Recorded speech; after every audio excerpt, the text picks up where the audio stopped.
From LinkedIn News, I'm Leah Smart, host of Everyday Better, an award-winning podcast dedicated to personal development. Join me every week for captivating stories and research to find more fulfillment in your work and personal life. Listen to Everyday Better on the LinkedIn Podcast Network, Apple Podcasts, or wherever you get your podcasts.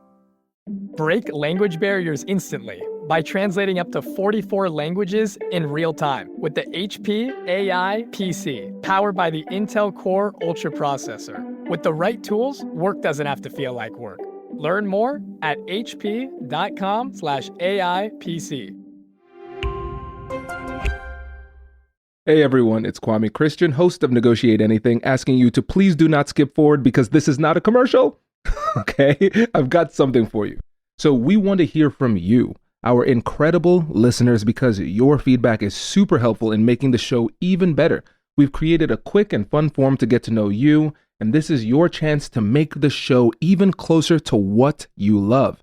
And here's the best part. If you fill out the form before December 31st, 2024, you'll be entered into a raffle to win a signed copy of my book delivered straight to your door. It only takes a few minutes, and your input will help to shape the future of Negotiate Anything. Find the form in the description of this episode, and we'll announce the winner in January. Who knows? It might be you. Thanks for helping us to make the show even better and even more connected to you. Good luck in the raffle. Hey, I'm Kwame Christian, and you are about to step into the world of Negotiate Anything, the #1 negotiation podcast in the world where we teach you how to make difficult conversations easier while getting more of what you want in the process. Each episode is packed with practical tips and strategies from the experts. We delve into negotiation, conflict resolution, and leadership skills that are crucial in both business and in life. Whether you're closing a deal, managing a team, or navigating personal relationships, Negotiate Anything provides you with the tools you need to succeed. Our conversations are real, relatable, and most importantly, rooted in practicality. So if you're ready to transform your conversations and elevate your negotiation skills, join me on Negotiate Anything. Subscribe and listen on Apple Podcasts, Spotify, or wherever you love to listen. Let's make every conversation a winning negotiation. Hello, everybody. We have a special episode today because we have two guests with us who are color coordinated. I wish you could see it.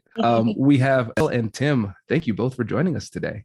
So nice to be here. Thank you. Yes, it is a pleasure to have both of you. So how about we start off, Belle? You can tell us a little bit about yourself and what you do, and then we'll pass the ball to Tim. So I'm a professor at Boston College in the Lynch School of Education and Human Development. I've been a faculty person there for more than 20 years, and my research focuses on purpose and belonging and mentoring in schools and workplaces. And I'm so glad to be here.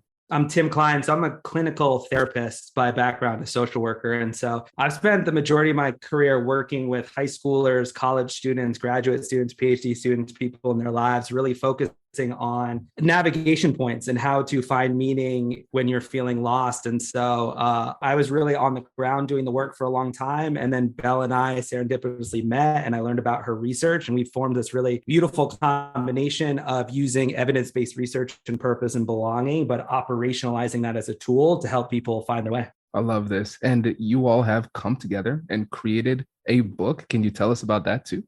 Yeah, so we just published a book through St. Martin's Press. It was launched in August, and it's called How to Navigate Life, the New Science of Finding Your Way in School, Career, and Beyond.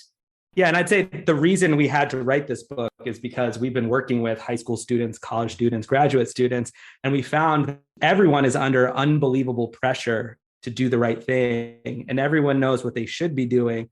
But I think we realized in mentoring and providing guidance to a whole host of people that they've never been taught how to figure out for themselves what they want to do. And so we have this generation all across the spectrum of people working harder than ever. And despite that, they're feeling more lost than ever. And I felt that way for quite a long time, honestly. And I was trying to figure out. And so when I connected with Belle and found out about the actual science of purpose and belonging, yes, there is a science behind it. That was a light bulb moment where this can be an incredible, powerful tool that people can use as a decision-making framework. Yes, absolutely. And I love this too, because I was one of those people working really hard and wondering what in the world am I doing? I still feel that way a lot of times. So selfishly, I'm excited to hear so I could get some ideas on what to do next. But also when you think about this through a negotiation perspective, it doesn't really matter how good of a negotiator you are if you don't know what to negotiate for, or you don't know how to make good decisions, because we have to have some direction for our skills. So in this episode, what we're going to talk about is how purpose can help us to understand ourselves and what we really want. But more importantly, how it can help us to make better decisions when it comes to our negotiations and just in life in general. And so let's start off with the importance of the internal negotiation, that introspective process where we begin to understand ourselves. Can you tell us what that is and the value it has for us? One of the first things to recognize is that a lot of us make decisions based on fear. And there are two particular fears that really drive us instead of purpose. So we're just going to first set apart purpose from these two other drivers of decision making. And the first is what we call the performance mindset. This is the fear that you are going to fail, that you are not going to have what it takes to be successful in the world. It's this view that life is a zero-sum game, and that there are very few winners and a lot of losers, and that the goal of life is to win. And in order to win, you have to beat out the competition, whether they're your rivals or your peers. And so your life is then spent trying to succeed and to achieve according to other people's metrics and dreams. You are setting yourself up to just try to measure up to what the world says success looks like. So right now, and it's been the case for a long time, that much of society views success based on these very narrow metrics, including power, possessions, your accolades. And ultimately then your view of success, if you believe this, is to try to accrue the most accolades and the most prestige and the highest paying salary. And so your decisions then are based on that. The opposite of that is what we call the passion mindset. It's this fear that you won't be happy, the fear of suffering and struggle. And so if you believe that you are to try to avoid all discomfort and any kind of unhappiness and struggle, then you're going to try to make decisions that minimize negative emotion and try to maximize positive emotion. We call that the passion mindset. And the problem with that mindset is that ultimately it doesn't lead to happiness. There's a lot of research that shows that the more you try to pursue happiness for happiness' sake, the least happy you feel. It's just a setup for feeling disappointed and disillusioned. Purpose different. It's this sense of pursuing what is personally meaningful, but also is a contribution to the world beyond yourself. And I would just say, I bet a lot of people listening here, especially in the negotiation field, it's a performance mindset game, right? You're going onto the battlefield and it's like your goal is to win, and you do that by beating out the competition.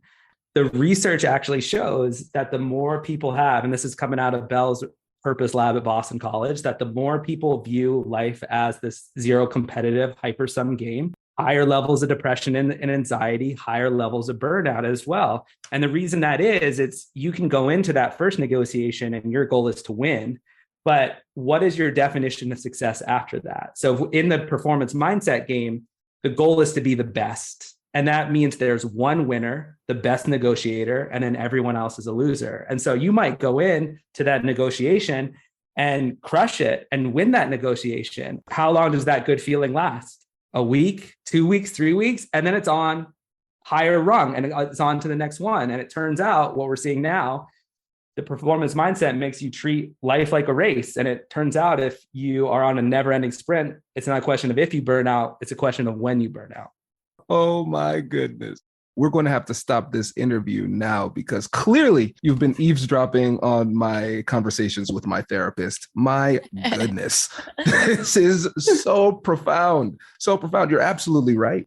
And it's funny because when we look at society, largely speaking, we have elements of society saying, be the best, be the best, be the best, work hard. If you're not working hard, work harder. If you are working hard, work harder than that and achieve more. And then when we have on the happiness side, it's like, hey, do whatever it takes to be happy, right? But we have been leaving out purpose, and that messaging is really important. And I'd like to kind of explore for a moment what makes it so difficult for people to appreciate the value of purpose when it comes to thinking about purpose as a guiding light for your life? I want to start. I'll just start by talking about what purpose isn't. And then I think Belle, because she's the expert in this, can talk about the scientific definition of purpose and what it is. But first, that word, it's so loaded right there. And people hear that word and they think like your purpose is like your one true love, where it's out there in the world and it's your goal to find it. And people also think that purpose is you need to be sacrificing yourself to be changing the world. So you need to be solving climate change, solving world hunger, solving cancer. And so purpose, unintentionally, like you think about people, it's like Gandhi or it's Mother Teresa, it's these very lofty individuals. They're inspirational, but they're not aspirational. It doesn't feel like I can live that sense of purpose because it's out of reach. And what purpose actually is, that is not what purpose is. And every single person can have a sense of purpose because it is this mindset. And so, Belle, why don't you share with them what purpose actually is? Yeah. So the research definition of purpose is living a life that's personally meaningful and is intended to contribute to the world beyond oneself. Both of those components are important. This personally meaningful piece is a little bit of that passion mindset, but it's not all about my happiness and my personal meaning and what I can do for myself. That focus alone is very anxiety provoking for most people. When we study young people who are going through school and through their early career, the focus on personal needs being met is extremely burdensome thing. And it's why there's a lot of anxiety and mental health issues among young people, is this sense that I have to be happy all the time, that I have to just serve myself. It's hard to actually be able to put yourself as on the pedestal all the time. The moment you look outside yourself and decide that you're going to also contribute and that you can, and that your life matters and that you have value and that you can contribute to the world beyond yourself, that's a relief. It's an understanding that we don't have to just be all about ourselves. We don't have to be all about me. So purpose is this balance between living a life that's personally meaningful and is intended to contribute to the world beyond oneself. Yeah, and just to bring that down a little bit, to make it a little bit more applicable on the ground, it's like for people listening here, what is personally meaningful about negotiation? Like, what is your favorite part of it? Is it doing the research and the background information and figuring out all there is to know about what you're going to go into? Is it structuring the conversation and leading it and making sure you're framing what the conversation is going to be had in that room? Is it the emotional responsiveness of being able to act on your feet and being able to pivot when needed and be creative? Like, for you all, it's thinking about which part of this whole process is personally meaningful to you. What brings you life in that process? And research actually shows you only need about 20% of your time doing that part that feels personally meaningful. So when people feel like 20%, yeah, and it's not a big number, but at least, if you have 5 meetings in a day, in one of those meetings, if it feels really personally meaningful to you, or 20% of the time on a case or whatever it is spent doing that thing that really lights you up, that can sustain the energy to keep going forward. And then I just say on the other side, that contributing to the world beyond the self, it's really thinking about what positive impact is your work going to have on your organization, on your client, on your family, on the world. Like, can you get to a place where you understand how being really, really good at your job, or even in that negotiation, can you get to a place where subjectively you feel like that is contributing in a meaningful way to someone or something that you care about? And so the thing about purpose is that it's subjective. Like, if you think this is really important and this will make the world better, you can tap into the power of purpose no matter what anyone else thinks. But you have to get beyond just winning for yourself, because that's all about you. So it's how is winning going to contribute to someone else? So one of the things that people often ask me is, how do we know whether or not we got a good deal? And so we can give people the classic, the old school traditional negotiation answer. Well, it's a good deal if it's better than your BATNA, better than your best alternative to a negotiated agreement. We also know if it's a good deal if it suits you and your party very well, and it suits the other side acceptably well. And it also is good if it is going to be long lasting. So you're not, undermining the interests of the other side or your own interests or something like that. Very nice. Okay.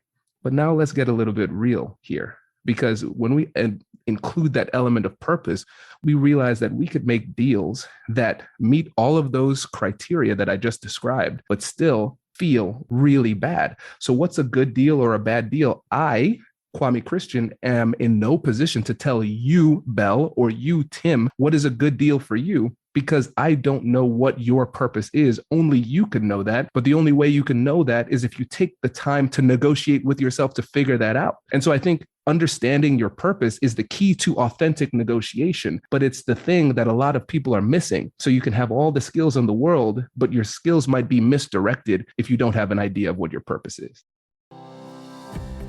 Hello, my friends. Before we get back to today's episode, I want to ask you a question.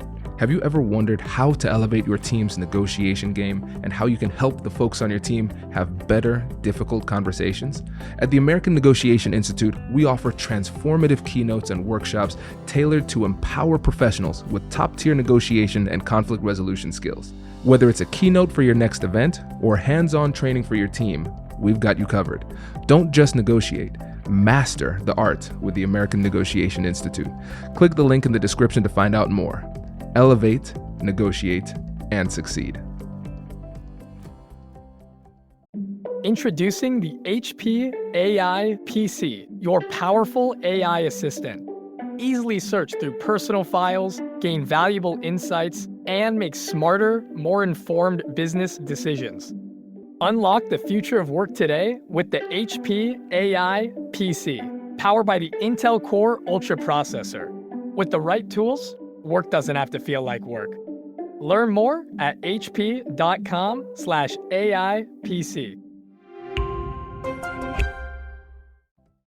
Well, and that's the huge challenge that you just named it. It's you have to know what's personally meaningful to you. You have to know the contribution you want to make. You have to know these elements of yourself to do that internal negotiation. And so our entire book is about giving people this shared language, this common language that they can use to start articulating these elements of purpose, because purpose feels very, very abstract. It feels very, very out of reach. And so that's what we've been doing. It's just providing a common language. And I would just say in the negotiation space, and I'm curious how you would riff on this, Belle, but so two of our core elements of purpose is, one is it's making decisions that align with your core values. To know if you got a good deal, you have to know what you value. And that's where we go with the science of core values. And you have to make sure that your needs are getting met. And so you have to know what needs that you have and how this negotiation meets it. And so, Belle, I wonder if you want to riff on either one of those. Yeah, just to be complete, we have these 4 elements of purpose. Tim named 2 of them. Your core values, the ones that you're willing to sacrifice for. These are the values that you stand by. The other is needs, which are the needs in the world, both in the needs that you want to meet in yourself, but the needs that you are compelled to meet in the world around you. And the other 2 are your strengths. What do you know what your character strengths are that make you your best self? And then finally, do you know what skills you are motivated to learn and master? So when we're thinking about negotiating for your next step in your career trajectory, do you know what your elements of purpose are? Is this a role that you're negotiating for, that you can be your best self, that you can learn the skills that you are motivated to learn and master, that you can be living the values that you would sacrifice for? And are you meeting the needs that you want to be meeting? So when you're negotiating for a job, for your career, for your next step in your trajectory, you've got to ask yourself, do you know if this is the direction that will enable you to be your best self, to learn the skills that you're motivated to master, to live out the values that you stand for and that you are willing to sacrifice for, and to meet needs in yourself as well as in the world around you that you feel compelled to meet? Those are the elements of purpose. And when you know those elements of purpose clearly, then your negotiation becomes a lot more clear. You're not just negotiating for the title or the salary. You're negotiating for a role that is highly aligned with your own purpose. And you've done that negotiation with yourself. One of the things that I'm realizing here with this is that this makes the negotiation process more complex. And I don't say complex as a bad thing. I say it just as a realization that if you want to negotiate well, you're going to have to put in some work. Because when you think about the example of a good deal that I gave you, just the textbook answer, it's like, oh, I can on paper objectively determine whether or not this is a good deal. And I could show it to my friends and they could say, yeah, mathematically, that was a good deal. But when we introduce these elements, that they're very personal. So your core values, making sure your needs are met, considering your strengths, and then also the skills that you're motivated to learn and master. Like, I love that we added the skills that you're motivated to learn and master, because a lot of us out here who are really good at things we might not like, it forces us to really think about what authenticity really means to us and what it means to be an authentic negotiator. Now, it also presents another problem too, because part of this complexity has to factor in the perspectives of other people. So for example, let's say I'm a hard charging business person. I want to make a lot of money on my deals. And that is how I have always ranked my success, the quantity of the deals. How many deals do I have under my belt? Those type of things. But now I start to consider some other things and I realize, you know what? If I want to get more value out of this deal, for example, it might take 2 extra weeks. And that is time that I was planning on spending with my family. So as my core value, I kind of have to let go a little bit of value in this deal in order to spend more time with my family, for example. And so what might end up happening, and I'd love to hear your perspective on this, is as we start to be more authentic with our negotiations, we might start to get ridicule from the people who were previously in our social circle. Because especially when we think about the performance metric, we are comparing ourselves to other people. We might not be able to perfectly compare ourselves anymore. So there's a lot of resilience that needs to come from within yourself to really stay true to yourself. So can you speak to that? Unbelievably insightful point that you just made. And I think you're talking about core values here. And I want to talk about core values for a second here, because we fundamentally misunderstand what core values are. Every single organization will say what they value. They'll put their core values on their website, all of that. But what a core value actually is something that you are willing to sacrifice for. Like, you are willing to give up something meaningful in the name of that core value, because something is only valuable if it is scarce, you know? And so for that person, you just had a great point. Do I take 2 weeks to make an additional $10, $20, $30,000 on this deal? Or do I go and spend that time with my family? Well, you're showing your core values there, right? If you're continuously putting career before your family, no value judgments here. Don't say that's a core value of yours. You're not willing to make sacrifices. And we see this in organizations all the time. They put out all these pressers about what they stand for and what's important for them. And then you don't ever see them making any sort of demonstrative sacrifice or investment in that. And it's not really a core value. It's window dressing. So that's me on my little soapbox there. But to get more practical about how you can actually use values, is that in the world of core values, there's actually only 4 different types of values. And there's research that shows there's 2 different spectrums. So you can figure out what your core values are based on this simple question. It's, do you believe when I win, we win? Meaning the better I perform, the better my organization or family or community will do. Therefore, I'm putting my individual performance first. Or do you believe when we win, I win? Meaning the better my organization or community does, the better I'm going to do. So I'm going to put their needs first. And that is a long way of saying, are you more individualistic or are you more collectivist? And every single person, society, culture is somewhere on that spectrum. And so the more individualistic you are, the less collectivist you are going to be. And so I can go into the other one. I see the wheels turning here. I'll just flow out the whole framework for you here, and then you can go from there. So picture that on one spectrum. And then on another spectrum is, do you believe that change is an opportunity to make things better? Or do you believe that change on the whole is a threat to make things worse? So what is your relationship with change? Every single person, organization is somewhere on that spectrum as well. Those 2 questions determine what you value. Yeah, we can go into that a little bit more, but it's really understanding what you actually value on those 2 spectrums is going to figure out what you value in your work. It's going to help you figure out what your client values, what's most important to them. Yeah, and it's just another decision-making point. So Can I say a little bit more about it? Because this is getting into one of our chapters where we talk about value archetypes. So what Tim is talking about is there are two continua of values. One is individualism to collectivism. That's that question, when I win, we win. Is it better? Are you more of a when I win, we win person? Or are you more of a when we win, I win person? Or are you a more of a, and on the other spectrum, which is growth to stability, are you more of a person who values change or feels threatened by change? And so based on your answers to questions in those ballparks, you'll fall into one of four quadrants. If you're a person who values growth over stability and you value individualism over collectivism, we would call you a trailblazer.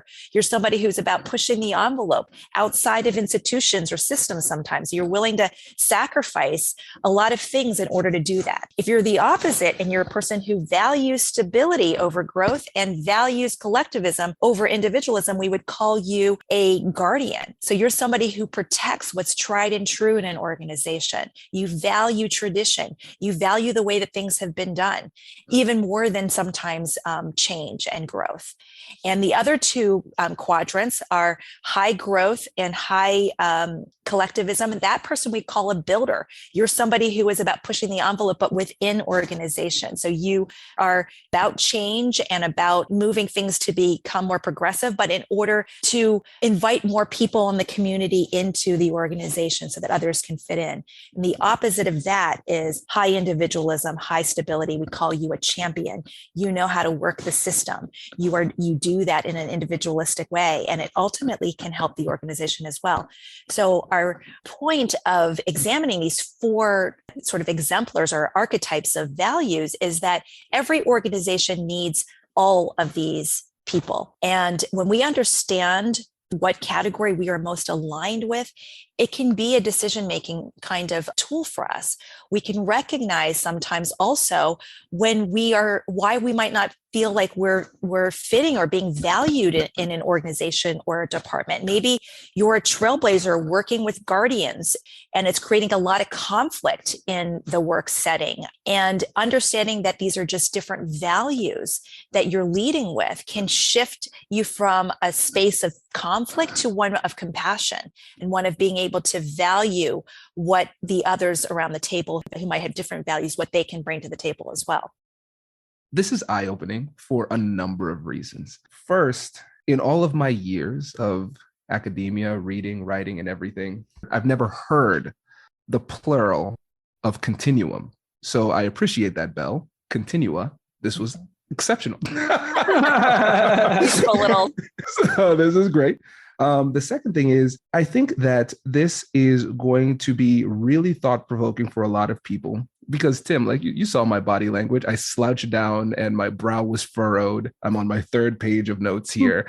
And I'm thinking that there might be I'll call this a positive identity crisis in a few people as they go through this. Let me speak for myself here. When I think about the individualistic versus the collectivist approach, do you believe that if I win, we win versus do you believe when we win, I win? That was so eye-opening because I think what I experienced as I went through this, and I'm going to spend some time thinking about it, the first one seemed obvious. If I win, we win.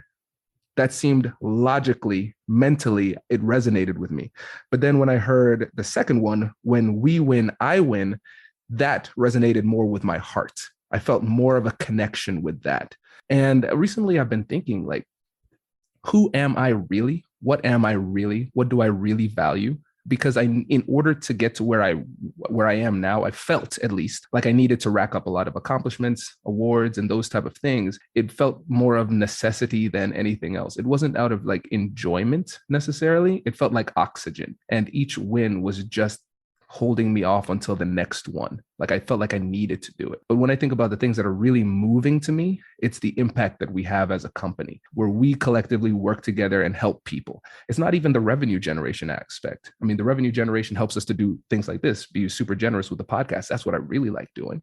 And so what I'm realizing is that the belief or what I lead with can change the way that I negotiate. You know, so if I'm negotiating these types of network deals, if I'm negotiating partnerships and things like that, I might say, Kwame, the CEO and businessman, your job is to maximize profit and revenue. But then Kwame, the human, what does he really want? Like that'll change the way that I navigate these negotiations. And again, like that takes a lot of resilience to be willing to be authentic with yourself in that way and accept who you really are and walk in that, but also stick to it when you get criticism and ridicule from other people who have opinions about the way you should be living your life. Mm-hmm. Well, I mean, go ahead, Belle. Oh, just you're saying something that's so important, which is that we have different parts of ourselves. We have the part of ourselves that we are kind of living by in the present, and then the part of ourselves that we envision for the future. So, we ask questions as part of, helping people negotiate with themselves and identify their purpose. We ask people questions like, how do you want to be remembered? So when you ask yourself, Kwame, like, how do you want to be remembered?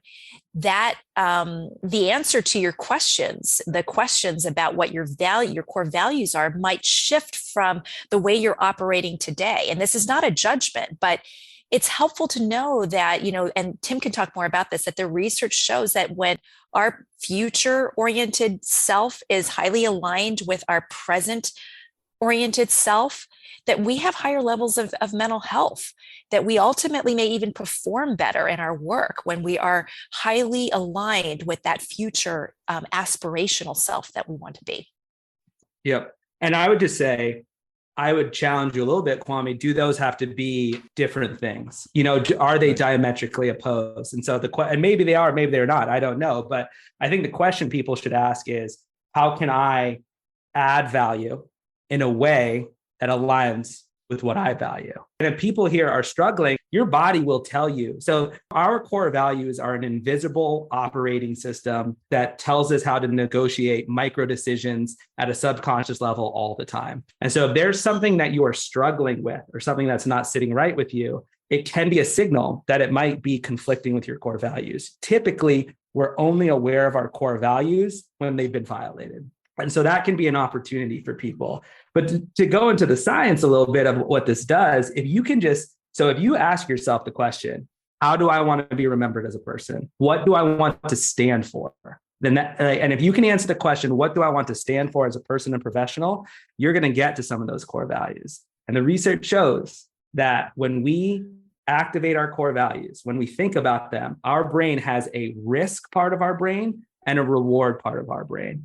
And there's research that shows in highly stressful moments, when we have been primed to think about our values, our ventral striatum, which is the part of the brain associated with reward, activates, and our anterior insula, which is the part that's really looking for risk, is not activated. And so they've actually done research showing that when you get people to look at their values, they have less cortisol in their system. They perceive it as less stressful, and it increases their performance. Actually, it has this neurobiological and physiological impact on our bodies when we live aligned with our core values. So it's not just some woo-woo stuff we're talking about here, because we talk about because what you were talking about a little bit was fear, right? If I stand aligned with my core values, am I going to be sacrificing financial security for my family, right? Can those two things coexist? And the more we tap into our core values, it gives us the strength to deal with those fears that we might be feeling. So essentially, what we're saying is, if we are in line with our core values, if we first negotiate with ourselves to figure out what they are, it will enhance our skills. One of our skills is negotiation. So we'll become better negotiators because there's not something implicitly, subconsciously holding us back. And I think one of the things that's really interesting, fact that our emotions are signals. And a lot of times we think about our emotions as inconveniences. So if we're feeling something, it should trigger some curiosity. What is it that is leading me to feel the way that I'm feeling? And a lot of times we might just say, oh, I'm stressed out. I probably should, maybe I should meditate. Maybe I should get a prescription or whatever it happens to be. But we rarely stop and think, well, maybe I'm not on the right path. And maybe what I'm doing right now is causing stress and anxiety because I'm going deeper and deeper in a direction that is not in aligned with my core values. And my focus has been on alleviating the emotional burden instead of actually figuring out what works for me and navigating my life in that direction. I think this is really, really insightful. And we can add to that that you emotionally signal to the person you're negotiating with all about how committed you are to what you're negotiating for. You know, when we are negotiating for something that isn't sitting right with us, you can believe that it's like, you know, sharks smell blood in the water. They can sniff it out when you're trying to negotiate for something that is not true to who you are and what you're committed to. You know, when we have clarity around our purpose and we can tell that story clearly to the person we're negotiating with, how much more power do we have in that negotiation? Oh, this is good. Because I was thinking also when we think about body language and reading body language, microaggressions, not microaggressions, micro expressions and things like that. As humans, we're not good at understanding exactly what somebody is feeling, but we are good at knowing when somebody is feeling something. And so as we're negotiating, we're going to be giving off these signals. So emotional leakage, as much as you try to hold it in, it will come out in some way. So we might be feeling something internally, but we're trying to hold it back sometimes from ourselves, but definitely in these difficult conversations with other people. But you're right, Belle, when you think about when you're talking to somebody who is either a really good negotiator or an empath, somebody who cares about you, they understand you're feeling something, they're going to sense something, but they won't know what it is. Is it deception? Are they hiding something? Do they not like me? Usually when in ambiguous situations, especially in situations of high stress, we're going to interpret the stimuli that we're receiving negatively. There's something under here. And so it shows that if we're not authentic in our form of negotiation and we're not in alignment with our core values, it will diminish our performance because we're sending signals that we might not even be aware of to the other side. And then they play off those signals, and that has an impact on the entire interaction. And what those signals do, they trigger what's called the default state network in our body. It makes us feel disconnected from the other person. And when we go into a default state, you know what we look for? Threat. We look for scarcity, and we look for individualism, and it's every person for themselves. And so you actually, if you cannot have an emotional connection with that person across from you, they're not going to trust you. They're going to be more self-serving. They're not going to meet you halfway. And it creates shared positivity resonance. When we have a shared positive emotion with someone else, we can tell that we have this connection with them. And that creates more pride, more courage, more creativity. It makes us more pro-social. When we feel more connected to other people, it makes us take them into consideration when we're negotiating here. So ironically, the more you can connect with others, understand their perspective from a genuinely good place, they're going to act in a way where they're considering your best interests, and you're going to do the same. And I think that's how mutually beneficial outcomes can happen. I love this because essentially what we're saying is that if we take the time to engage this internal negotiation, we figure out what our purpose is, we understand what our core values are, and then that helps us to improve our ability to connect with other people, to negotiate effectively, and to direct our skills so we're negotiating for what we actually want. And at the same time, people can sense this, right? So it creates more of that shared positivity resonance. And then it actually has an impact on the way that people interact with us. So through this process, we're not only elevating our own performance in the negotiation, we're also elevating others and elevating the shared interaction as well. That's exactly right. And there's another element to how we elevate our own performance and their performance. And that is that we become less cognitively rigid when we know what our purpose is. It's no longer just about one number or one particular outcome. We can see lots of ways where our purpose might be served here and that the purpose of the organization might be served. So if they're giving me a different title than I came in asking for, if I can see how that different title is aligned with the purpose, then I'm going to be a lot more open to it. I'm going to be a lot more open to a different set of tasks that I'm going to be asked to do than the ones that I might have come in thinking, because I have a bigger purpose in mind than just those specific tasks. This is great because one of the things that we always say, almost as a throwaway line in negotiation, it's one of those trite things that everybody says, oh, you need to be creative, expand the proverbial pie, create value, think outside the box. Okay, we've said all of these things. But we really often fail to appreciate the mental state that both parties need to be in order to be creative and be receptive to creativity. And so if we're always negotiating in this classical kind of rigid type of sense, then everybody is focusing on the threats. They're not going to be willing to even consider these creative options because mentally they're not in the right mindset. And so again, what we're realizing is that this supercharges another important element of negotiation, the creative element. Because again, like we said at the very beginning, I've taken so many pages of notes, it's hard to find. But if I recall correctly, when we think about life through the performance mindset, we are comparing ourselves to other people and society, and it gives us a very narrow set of metrics upon which to compare ourselves. And so that rigidity limits our ability to be successful. But the more paths to victory we have, the more likely we are to achieve a victory. And if we open ourselves up and we understand our purpose, we can realize that there are a multitude of ways for us to achieve our goals. It doesn't just need to be on these very narrow set of metrics. Mm-hmm. And just to tie in the emotional piece about this, because I know some people are listening here and they're like, that's all said and good, but like feeling good won't help me pay the bills. Research shows that when we have fear, we have these things in our eyes called visuospatial inhibitors. They are tunnel vision is created when we feel fear. The more fearful or scared that we feel, literally we see less and less in the world and we become hyper focused on what's right in front of us. And so that means you only have one outcome that you're looking at.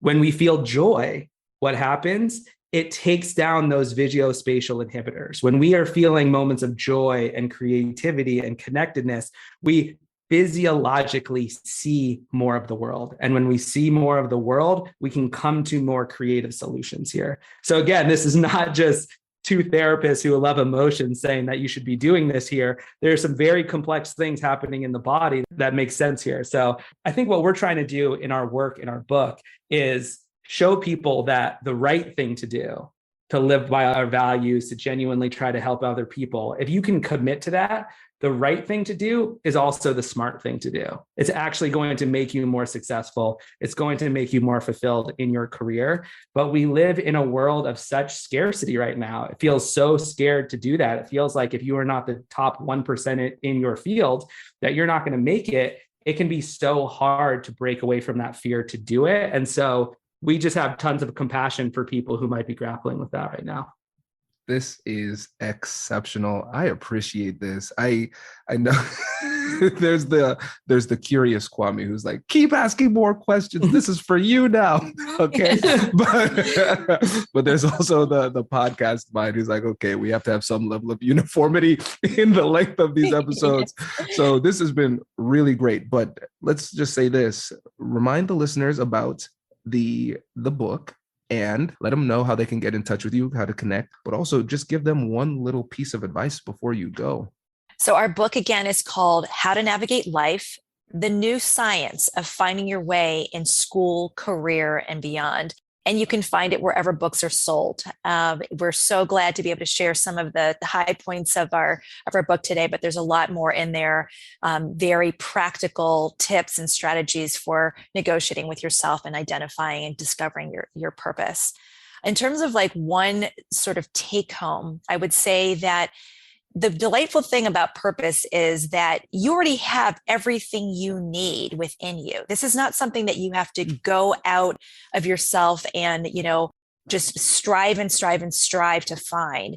It's really about a shift in focus and being able to let go of some of the distractions that have covered over what your purpose is. So this is more of a process of chipping away at the excess stone than it is going and getting something that is not attainable.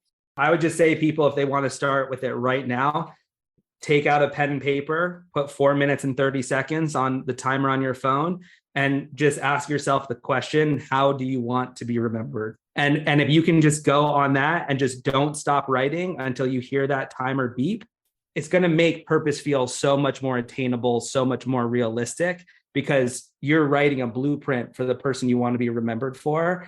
And that's what purpose is. And so it's just creating the space to do it. And I really appreciate you creating the space with us today here, Kwame, because this was really, really fun. Appreciate both of you coming on. This was exceptional. And I love being able to have an opportunity to share the value of the internal negotiation. It's so important, but so overlooked. So thank you both for coming on the show today. Really appreciate it. Thank you so much. This is wonderful.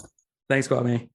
Last question for you. Last question. Yeah. And this can be short because I know you probably need to go, but you said that you are working on this in your own life. You feeling like you're living in the sweet spot of your purpose, or are you feeling a little like an itch for some new direction or growth? Or great question. Yeah, I think with me, I'm getting closer to it. It was after I got my second alumni award. And so I had my alumni award for Young Alumni of the Year for the John Glenn College of Public Affairs. So I have a Master of Public Policy. And then the next year, I got the Young Alumni Award for the law school at Ohio State, Moritz College of Law. And I was like, oh my gosh, why is this? This is great. It was like a moment. It was a moment of like, exuberance and jubilation and everything, like a drug high. And then it went down because like those moments of elation were immediately followed by anxiety. Like I was becoming more stressed out and more anxious with every accomplishment that I earned. And it was like, the more successful I became, the worse my mental health became. And it was a very scary type of thing because I wasn't like a nervous or stressed out person before. And it's like, wow, now at the height of my career, what is this? And I think it was a lot of it was I was always looking at myself as the scrappy underdog, young guy doing his career a different type of way, et cetera, et cetera.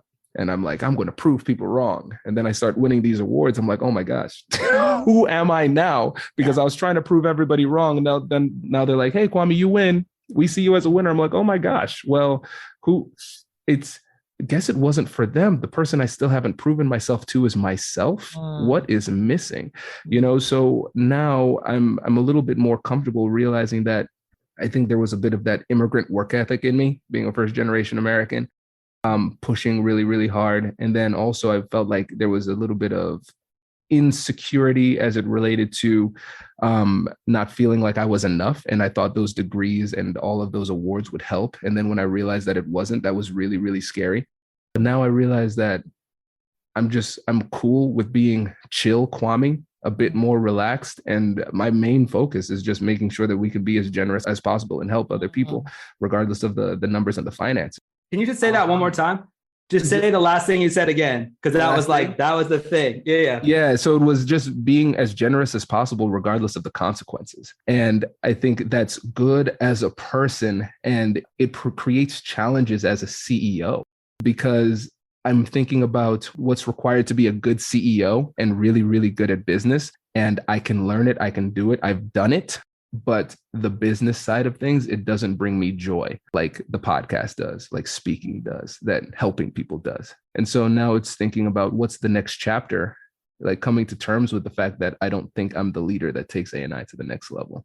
Yeah, trying to figure out what that path is. I'm always going to be associated with it. It's my company. I built it, right? But just recognizing that as far as like the business side, that is not in line with my core values or my purpose.